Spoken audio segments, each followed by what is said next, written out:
Do Americans know that they have no allies left in the world? All the Trumpies keep saying America first. Right now, it is America on its own. And the United States does not have the capability currently to be a self-sustaining nation. They don't have the infrastructure for that.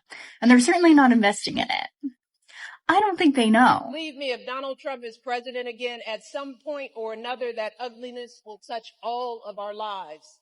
And it will not matter what you look like, how you worship, who you love, or how you vote. If you don't make 6 or 8 or 12 figures, if you're not famous, if you criticize or disagree with him in any way, if he doesn't view you as his equal or relevant to his ambitions, I promise you, he will not think about you when he gets into the Oval Office.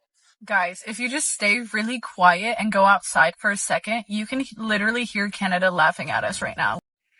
Y'all, I just listened to Prime Minister Trudeau from Canada, his message to the American people. And when he was talking about how he was there for us during 9/11, I almost fucking lost it. I don't know why that made me so emotional, but it did. And I don't know how much longer I can hold it together. His message was definitely received. If y'all haven't seen it, go watch.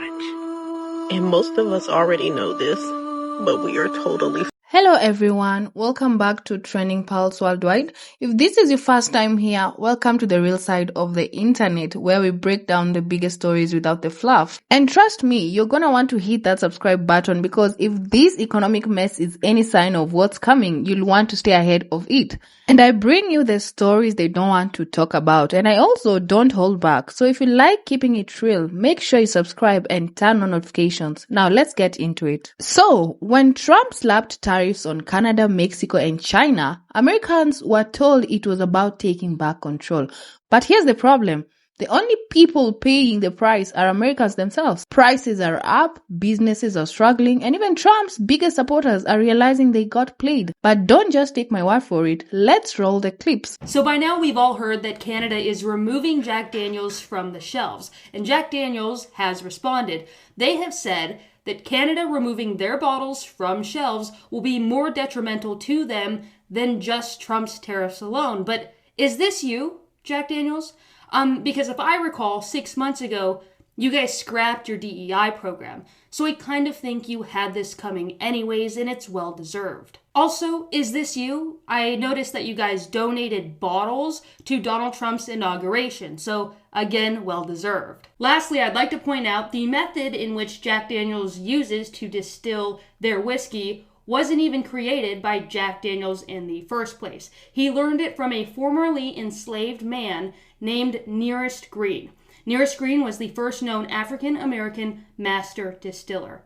So you guys of all companies should know the importance of DEI, considering you guys stole a method from a man who was way more qualified, all because of a racist family who decided to steal that method and get rich for themselves. This is for my American friends so you guys can understand how the tariffs are actually going to hurt you. I had my head of logistics for one of my companies look into something for me because there was a provision that if you used to send a product over from Canada to the US, you'd use Canada Post, you could get it tax-free. So you wouldn't have to pay the tariff. Not us, you, because you made the purchase from a different country. Now, this is going to affect everything on Alibaba, JD.com, Shein, Temu, AliExpress, you name it. Additional tariffs imposed by Donald Trump on China, Canada, and Mexico reportedly include a provision that will eliminate the rule that allows small packages to enter the US without paying a tariff. The rule exemption that applies to packages worth less than $800 is commonly used by Chinese e-commerce retailers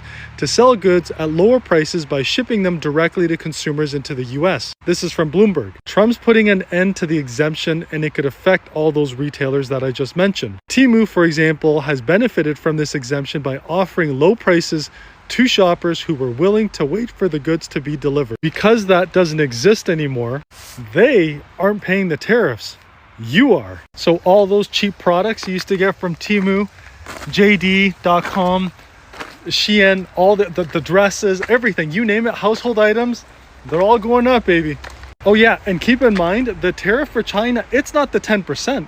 The Chinese tariffs are 25%. I know this because I paid the tariffs. I've been paying it for years. When we get our product shipped directly from the manufacturers, from China to the US, we pass that along to the consumers. But Donald Trump added an extra 10%, so the tariffs are actually 35%. We have some major breaking news. Goldman Sachs just confirmed that if Donald Trump implements his proposed tariffs, inflation would go up dramatically. On Monday, Donald Trump said that he would impose an additional 10% tariffs on goods coming from China and a 25% tariff for Canada and Mexico. The chief economist at Goldman Sachs said in a note that the proposed levies would result in a notable increase for consumer prices in the United States. They wrote, quote, using our rule of thumb that every 1 percentage point increase in the effective tariff rate would raise core PCE prices by 0.1%. We estimate that the proposed tariff increases would boost core PCE prices by 0.9% if implemented. Now, PCE refers to the Personal Consumption Expenditures Price Index, which is the preferred inflation reading of the Federal Reserve. It's also important to note that these three countries in question account for 43% of U.S. good imports, and the tariffs would result in slightly less than $300 billion in revenue annually. But again, we, the American people, would be paying that $300 billion tax hike. So if we import 43% of our goods from these three countries, almost half of the products that you buy would raise in prices because of Donald Trump. Once again, this is what Trump supporters voted for: price hikes and trade wars. Man, farmers are screwed. Do you know 75% of what we grow here in BC gets exported to the United States? And today we have a 25% tariff on all those goods. If farmers were screwed before, what do you think is going to happen now? That question is, what do we do? And the great thing is there are solutions of what we can do today. Why don't we get the farmers to sell directly to grocery stores? Why don't we build better connections with local restaurants? Because they want to buy local produce. How about we create more farmer markets or mobile farmer markets where farmers actually drive around to areas where people can't drive to them? There are solutions that we are creating today to save BC farmers, but we need everybody's help. We need more farmers to get involved, and we need the public to help create these solutions and get on board. This town hall this Sunday, everybody is welcome.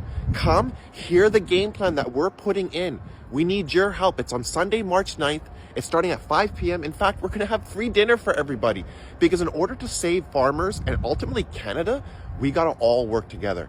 Come bring your ear, because this is the most important town hall you'll ever attend, maybe in your life. What's driving me crazy about the Trump situation right now is the fact that he's threatened Canada, he's threatened Mexico, he's threatened Panama, he's threatened Greenland, which is Denmark, he's threatened the EU, the UK, Australia, China. He's threatened all of these countries with tariffs or their side. Opened a concentration camp for 30,000 people, including U.S. citizens. He's removing human rights, women's rights, black rights, LGBTQ rights. He's doing all of this under the threats of do it or else, and the rest of the world is just bowing down. They're watching, they're complaining, but they're doing nothing because everyone's too afraid to stand up to him. But collectively, we could cause an embargo and completely shut them out from the rest of the world. They think they don't need the rest of the world? Great. Let's prove it. Let's blockade their entire country and stop trade. All trade. Cut off their power, cut off their oil, cut off their minerals, cut off their lumber, cut off their metals, cut them off completely. Will they bounce back? Maybe, but they're going to have a hard time in the meantime. You know what else you do? You open up a refuge program and you let anyone who wants to leave the United States on political refuge. Great, bring money into our economy, get our economy going. That strips their power, their economy, and puts them in a situation where they are desperate for the rest of the world and our help. We don't need them. There is an entire world out there to trade with. So why are we still dealing with the United States? End it. End it. End it now. Man, I don't even know where to start. The level of economic pain we are seeing right now was entirely avoidable, and yet here we are. For years, people were warned that tariffs are just taxes on consumers, not some magical punishment on other countries. But instead of listening, folks cheered for these policies like they were some kind of power move. Well, how's that working out now? And again, prices have shot through the roof. Businesses that rely on imported materials are either closing down or passing the cost on to consumers. And let's be real, most Americans can't afford that right now. And the worst part, it's only going to get worse. Inflation is already out of control, and with these tariffs driving up cost even more, we are looking at a scenario where basic necessities become luxuries. Now, let's talk about Justin Trudeau's message, because the way that shook some people, you'd think he personally came to their doorstep and broke the news. Well, the reality is Canada isn't waiting around for the United States to get its act together. Neither is Mexico, neither is China as well. While Americans are struggling to keep up, other countries are strengthening their economies, finding new trade partners, and making moves that will leave the US in the dust. And that's what people don't seem to understand. This isn't just about high prices right now. This is about America losing its standing in the global economy. Once these other countries move on, they are not coming back. Anyway, that is what I think. Drop your thoughts in the comments because I know you all have opinions on this. And listen, if you want to stay ahead of the next big story before it blows up, make sure you subscribe. I don't just cover trending news, I break down the real impacts it has on people. So hit that subscribe button, turn on notifications, and stay ahead of the game. Thank you for watching, and I'll catch you in the next one.